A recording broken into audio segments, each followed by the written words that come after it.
God, what a game 3. Yeah, this game 3 is going to be good. It's a 50-50 between the compositions, but it's going to be whether they live or they get sent back home. It's Onic Esports up against Blacklist International. I have to take a deep breath for that one. I am so nervous for both of these teams. This has got to be so much pressure and so much stress. Well, let's go then. Fans everywhere, chat right now. Hashtag go Onic or hashtag break the code. We want to see who has the most feisty fans right now as we are already into this game. It's going to be a real skills matchup into the side lanes. Lapu-Lapu versus the Hylos. It's kind of easier for the Hylos for sure, but in a way that Edward can make the plays for as well. Top lane is the more even one in a way. I think it's the more, yeah, I would agree with you. It's definitely the more even one. Nobody's really going to get anywhere unless they want to get really, really ballsy with the mechanics so far. But you can tell that Blacklist International already moving up there to change the odds in towards Beatrix's favor. Oh, very nice pokes coming out from Oh My Venus already with the Soul Bloom. Just extra damage that you get is also, that also means extra strength in that side lane. And already they have denied 1 or 2 minions away from CW. Kind of means that OHEB will get to level 3 faster than Onic Esports would love. Very much so. And now, again, you can see the Keyboy already rotating to the top side. Blacklist trying to make something happen here. Also going for the vertical jungling. Both of the jungles trading spots, but it is going to be Blacklist just picking up the pace in that top side. Will just back away once again as they both want to go for the neutral objective at this point. You can see that Onic Esports are kind of trading ban when it comes to wave clear as Suns.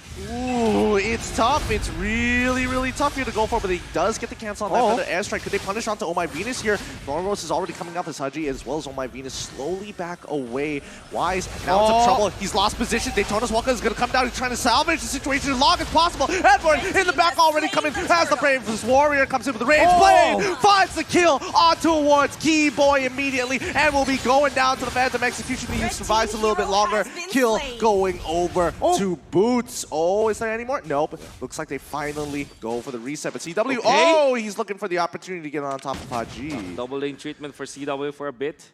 But they still want to give it to Drian. The call out was, okay, go back to your lane. I need this farm. Drian, as the Sicilian, needs all of the stacks, needs to farm up. And it kind of means that Onic Esports might have a little bit of an edge when it comes to late game scaling. However, I did like the move coming out from Onic Esports. They forced 2 flickers on both Haji as well as Oh My Venus in the mid lane, and then eventually punished Wise in that turtle fight. However, Edward was phenomenal with the Lapu-Lapu, salvaging that fight. Eventually, now it's Blacklist International in the lead. Every time I see the Pharsa low and a Clint, I would just think, oh my god, it's a Sin moment. It's a Sin moment when he just flickers forward and goes for the kill. But yeah, again, for the side of Onic Esports, what they need to do is very similar from the first game. Just play it safe, but maybe Blacklist just not going to give that opening to Onic right now. Look at the pressure. Yeah, they're controlling this river line for so long. It's kind of tough to actually, you know, get the pressure that they're looking for on these side lanes. But let's pull up the item list so far. As we see Wise trying to zone out CW from this side to continue to put pressure on towards his top. But now here comes Sans as well as Keyboy. The rest of the team is coming on through. It's going to be Oh My Venus pulling him out of that situation as OHEB uses Nibiru's passion to clear the wave as quickly as possible. Even the gold crab getting taken away by Wise. Just surprised in how pixel perfect each player plays this. I mean, even Wise, he activated the so-called teamwork to kind of assume where CW will be, and CW did not roll into that area. And by that, they were able to dodge that skill coming out from the Barats. And then eventually, they also dodged the Nibiru's passion. Oh, here comes Sans. He wants to get on top of OYV as the perfect execution it comes out, but it really does not matter. Drian to try to deter everybody else. The dive has failed, and now they back away. At least no harm, no foul. Yeah, the thing is, it's really good for a setup onto the turtle, right? You get someone to recall, and that is Venus the guy. Oh my god, it's going to be the cage catching 2 members. But again, it's all just for the setup, and right now, Onic Esports, they just don't have the resources to be able to just contest this turtle. They are going to give it away. Yep. The big advantage of having a jungling Barats is that you get easy access to the objectives, particularly the turtle. It's just very difficult to contest the Barats just taking the objectives, right? And Onic Esports did not even try at all. The only way for them to be able to secure a a turtle or a neutral objective is that if they poke Blacklist International so low that they have to back down. I mean, let's not forget that, you know, the perfect execution as well as Sicilian's ult already being expanded in that initial top dive. And I think that was also one of the couple of reasons. Like, yes, it is difficult, but also, you know what? We're not going to risk it. We really don't have good odds. Might as well give it away. We'll find an opening elsewhere. Yeah. That being one of the Wise. Ooh. Damn, what was that damage? Excuse me. Yeah. That was literally just from Wise and the twin blades of Edward. Oh my god. Half HP taken away. And this is the thing. Edward and Wise. Wise is 2 levels ahead of Sans. And in the top side, Blacklist are really pushing the pace. Yep, they want to punish Boots here so far on this Hylos. He pops down the glorious pathway, and it looks like, I mean, they get him low, but really doesn't matter. It is Hylos. Sans is there to cover him for now. But let's not forget that currently Wise a full level ahead and pressure being absorbed here. Edward going to be taking bot tier 1. Yeah. One of the specials of Edward is that he is great at this split pushing.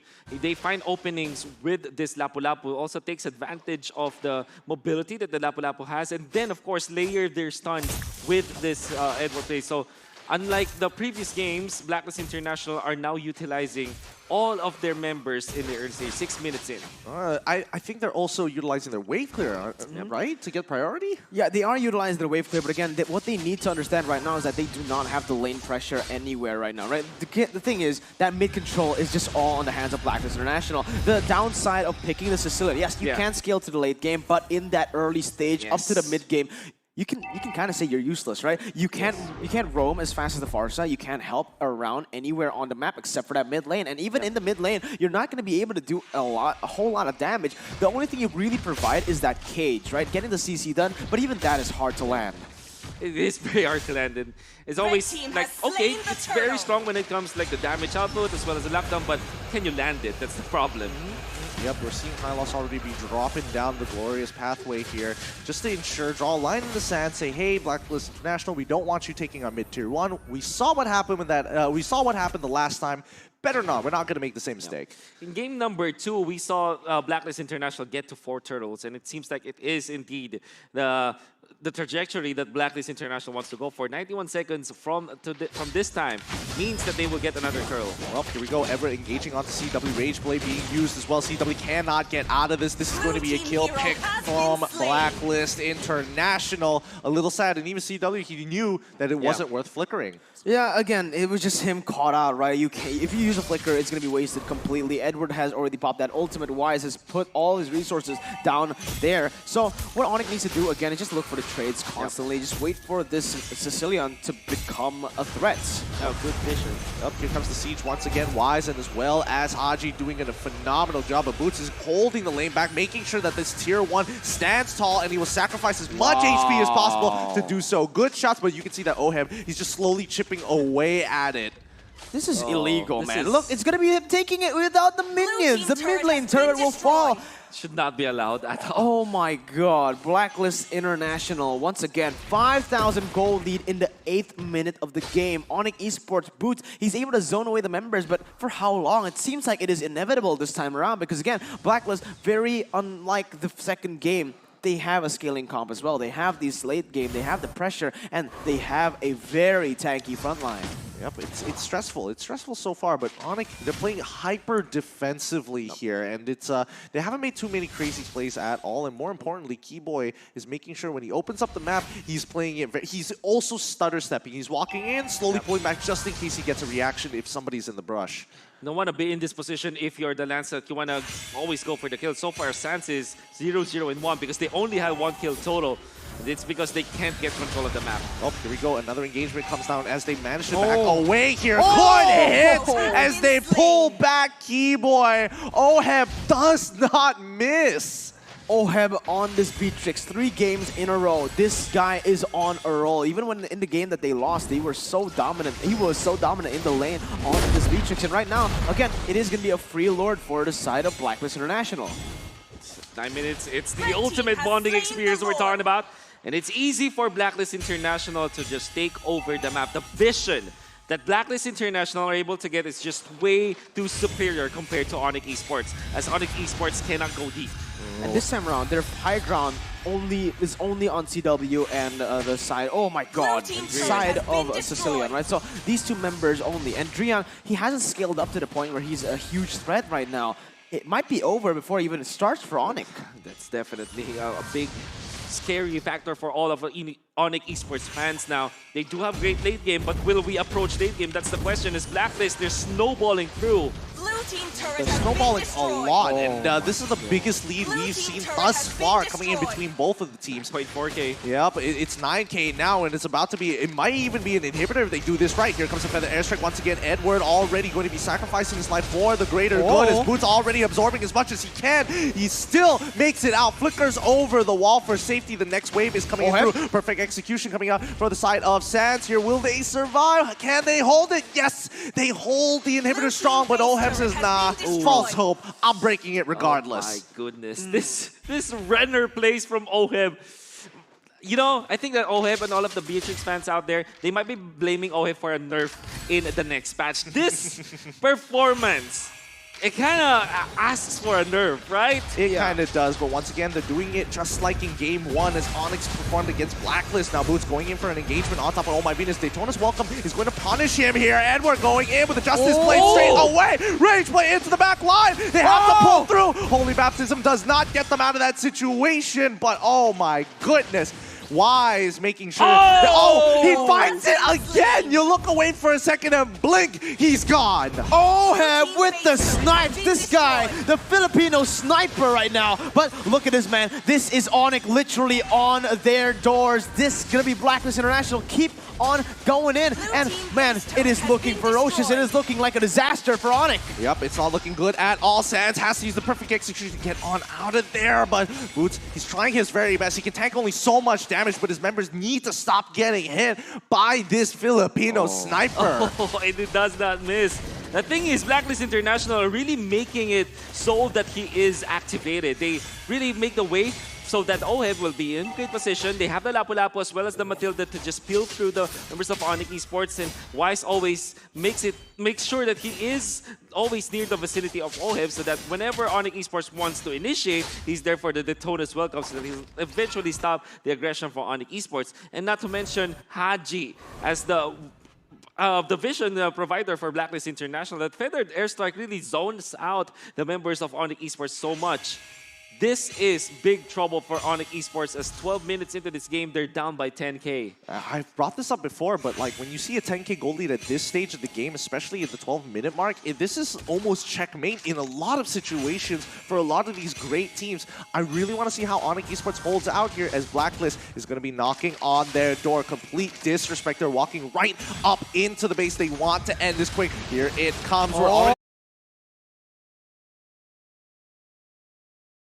Oheb finds him with the perfect execution, getting towards that back line. Daytona's welcome, not going to connect onto the right targets as Boots is managing to deny it. Edward is doing a great job. Rage Blades trying his best, finds the kill. A mega kill going over as Boots falls to the hands of Oheb. It's 2-0 so far, but the crystal is wide open, and Oheb going to slowly chip away at the main base. Feathered airstrike again. Keyboy can only do so much. CW in some trouble. Sands, he's trying to hold on Thorn Rose. Cut through, doesn't get the combo. That's a third, and that is going to be it. Blacklist International move to the next round. GG, well played. Oh my God, crisp, clean precision from Blacklist International. The Filipino champs will dethrone the MPL and MPLI champions.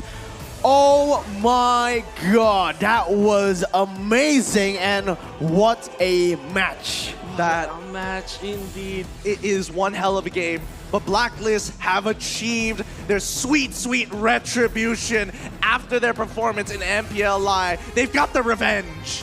The story still holds true. MPLI, unfortunately, the championship will not net them any further into the tournament as Blacklist International denies them of that. Edward was phenomenal with his last pick, Lapu-Lapu, and we talked about that pick. So much emotion for Onic Esports and to build up the story of the entire year. They still clap to the victors. But did. unfortunately, it's the end of the line. Yep, big props and huge honors to Onic Esports here, playing their hearts out for this matchup against Blacklist International. Unfortunately, this is a best of 3. 2 powerhouses. One may move on, the other goes back home. Let's throw it over to our analyst to break down this final game for Blacklist International.